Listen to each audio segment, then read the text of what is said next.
What's the meaning of bunny boiler?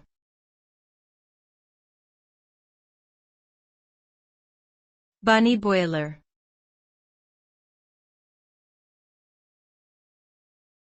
Bunny boiler.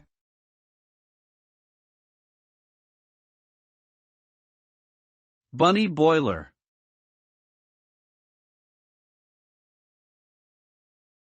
Bunny boiler.